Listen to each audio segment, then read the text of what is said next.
Hello dear students, this is प्रगती.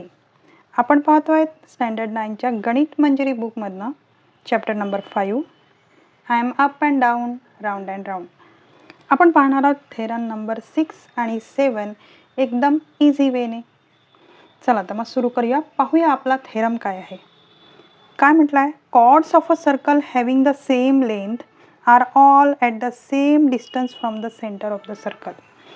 Chords of a circle, एका सर्कलचे कॉर्ड्स जे आहेत हॅविंग द सेम लेंथ, ज्यांची लेंथ कशी आहे, सेम आहे, म्हणजे ते कॉन्ग्रुएंट कॉर्ड्स आहेत. Or at the same distance from the centre, म्हणजे जर का कॉर्ड्स कॉन्ग्रुएंट असतील तर सेंटरपासून त्यांचं जे डिस्टन्स असेल ते कसं राहील, इक्वल राहील. आता यातला पाहूया अँटीसिडंट आणि कॉन्सिक्वेंट पार्ट. तर अँटीसिडंट पार्ट आपल्याला काय काय दाखवतो आहे. Chords of a circle having the same length, हा आपला अँटीसिडंट पार्ट झाला. And are all at the same distance from the centre of the circle, हा आपला कॉन्सिक्वेंट पार्ट झाला. तर गिव्हन काय काय निघतं, अँटीसिडंट पार्टमधून आपण गिव्हन काढतो.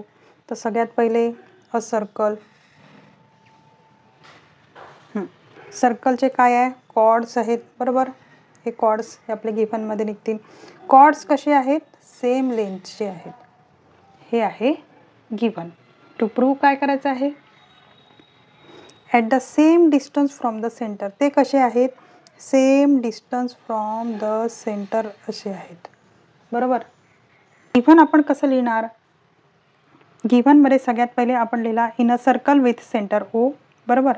मग लिहिणार कॉर्ड्स, कोणते कॉर्ड्स आहेत, ए बी हे कॉन्ग्रुएंट आहे कॉर्ड सी डीला. आणि पहा मुलांनो, हे काय म्हणतात, सेंटरपासूनचं डिस्टन्स. आणि आपण काय शिकलो आहे, तर पहा इथे पॉईंट पी हा ए बीचा मिड पॉईंट आहे आणि पॉईंट क्यू हा सी डीचा मिड पॉईंट आहे.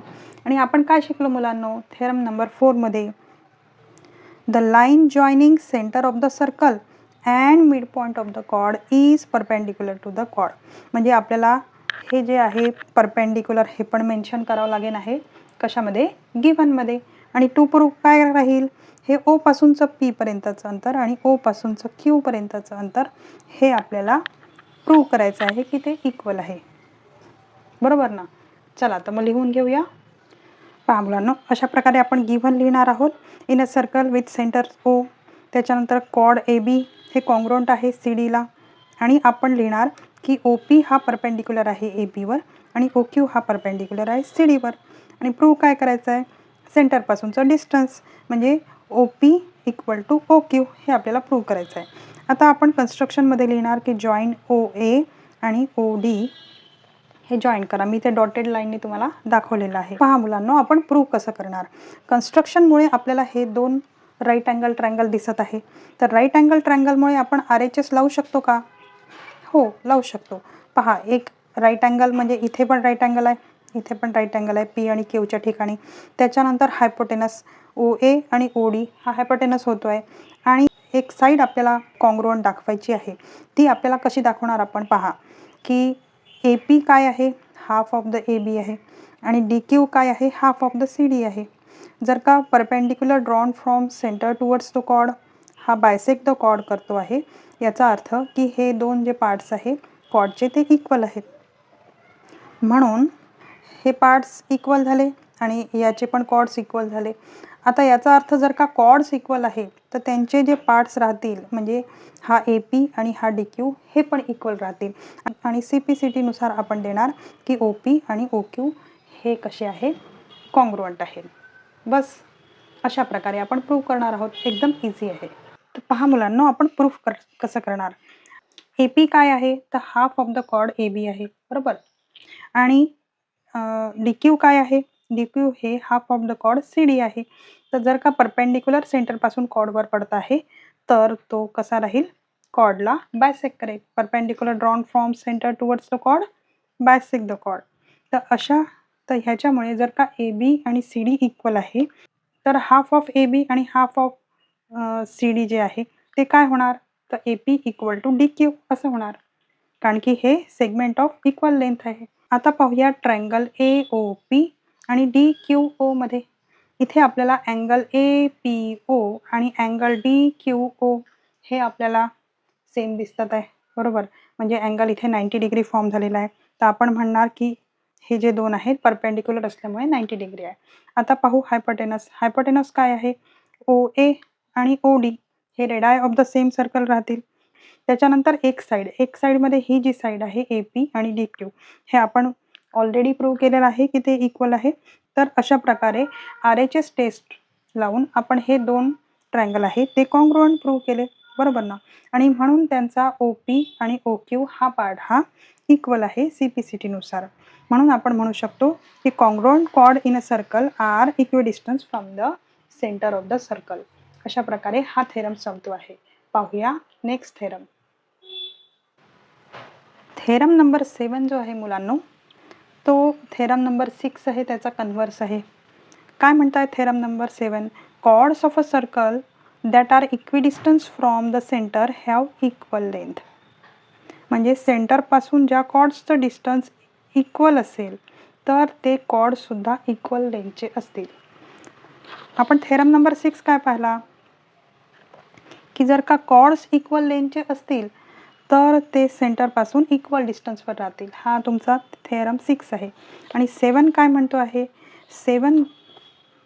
7मध्ये म्हटलेलं आहे की जर सेंटरपासून इक्वल डिस्टन्सवर असणारे जे कॉर्ड्स असतात ते इक्वल लेंथचे असतात, बरोबर? चला मग सॉल्व करूया. पाहूया आपण याच्यातलं गिव्हन आणि टू प्रूव्ह काय निघतं आहे. तर पहा, chords of a circle that are equidistance from the centre have equal length. आता सगळ्यात पहिले आपल्याला गिव्हनमध्ये काय मिळतं आहे? एक सर्कल आहे, बरोबर, ज्याचा सेंटर आहे O. आता म्हटलं आहे की chords are equidistance, chords of a circle that are equidistance from the centre. म्हणजे काय की सेंटरपासून इक्वल डिस्टन्सवर असणारे जे सेगमेंट्स आहे, म्हणजे इथे जो OP आणि OQ आहे हे इक्वल आहे, हे गिव्हनमध्ये राहील. प्रूव्ह करायचं आहे की असे जे कॉर्ड्स आहे ते इक्वल लेंथचे असतात. म्हणजे हे कॉर्ड्स जे आहे ते आपल्याला प्रूव्ह करायचे आहे इक्वल लेंथचे आहेत. चला तर मग गिव्हन काढूया आपण आणि टू प्रूव्ह पण लिहून घेऊया. तर पहा मुलांनो, गिव्हन आपण अशा प्रकारे काढतोय. In a circle with centre O, OP हा परपेंडिक्युलर आहे ABवर आणि OQ हा परपेंडिक्युलर आहे CDवर. आणि आपल्याला गिव्हन काय दिलेलं आहे? गिव्हन दिलेलं आहे की OP आणि OQ हे काय आहेत? इक्वल आहे. म्हणजे ही लेंथ आपल्याला ऑलरेडी गिव्हन आहे की ती इक्वल आहे. बरं, आपल्याला प्रूव्ह काय करायचं आहे? आपल्याला हा पूर्ण कॉर्ड जो आहे AP हा कॉन्ग्रुएंट दाखवायचा आहे कॉर्ड CDला. कन्स्ट्रक्शन आपण करून घेऊया. OA आणि OD हे आपण जॉईन केलं. आता पहा, इथे पण आपण RHS लावूया. ह्या RHSवरून आपण पुन्हा प्रूव्ह करू की कशा प्रकारे हे दोन ट्रायंगल कॉन्ग्रुएंट होतात. पहा मुलांना, पहिल्यांदा राईट अँगल ट्रायंगल आपल्याला इकडे P आणि Q इथे राईट अँगल भेटला. त्याच्यानंतर हायपोटेनस जो आहे तो पण आपला कॉन्ग्रुएंट आहे, कारण की रेडाय ऑफ द सेम सर्कल आहे. नंतर एक साईड आपल्याला द्यायची असते, तर यावेळी आपण ही साईड नाही देणार. आपल्याला ही साईड जी आहे ती इक्वल आहे, हे गिव्हन दिलेलं आहे. चला तर मग पहिले RHS करूया आणि CPCT नुसार आपण ही जी आहे QD आणि AP ही साईड आपण CPCTने इक्वल दाखवू. आणि मग हे सांगू की हा जो पार्ट आहे तो ABचा हाफ पार्ट आहे आणि हा जो पार्ट आहे तो CDचा हाफ पार्ट आहे. अशावरून आपण हे दोन कॉर्ड्स कॉन्ग्रुएंट दाखवू. चला तर मग लिहून घेऊया. तर पहा मुलांना, इन ट्रायंगल APO आणि DQO ह्याच्यामध्ये आपल्याला काय काय मिळत आहे की एक राईट अँगल ट्रायंगल म्हणजे APO आणि अँगल DQO हे कसे राहतील? परपेंडिक्युलर राहतील. त्याच्यामुळे ते 90 डिग्रीचे आहेत, सेम आहेत. मग आहे हायपोटेनसचा पार्ट घेऊया. OA इक्वल टू OD होतो, रेडाय ऑफ द सेम सर्कल. आणि आपल्याला गिव्हन काय दिलेलं आहे? ही जी साईड आहे ती आपल्याला ऑलरेडी गिव्हन दिलं आहे. So OP equal to OQ हे आपलं गिव्हन झालं. आणि ह्या टेस्टनुसार आपलं हे जे दोन ट्रायंगल आहे ते कसे झाले? कॉन्ग्रुएंट झाले बाय RHS टेस्ट, बरोबर. आता जर का हे दोन ट्रायंगल कॉन्ग्रुएंट आहेत तर त्यांचे हे जे पार्ट्स आहेत, जे उरलेली साईड आहे ती पण कॉन्ग्रुएंट राहणार CPCT नुसार, बरोबर ना. तर म्हणून आपण AP इक्वल टू QD असं लिहितो आहे. A P equal to A P is congruent to Q D, हे पण कॉन्ग्रुएंट लिहिणार. पण ए पी काय आहे? A P is a half of A B आहे आणि क्यू डी काय आहे? It is a half of C D आहे. का? कारण की perpendicular drawn from centre towards the chord हे बायसेक्ट द कॉर्ड, म्हणजे ही लेंथ इक्वल होणार आणि इथे पण लेंथ इक्वल होणार आहे. म्हणून A P equal to Q D झाला, बरोबर. आणि म्हणून आपण म्हणू शकतो की A B equal to C D पण होतो आहे.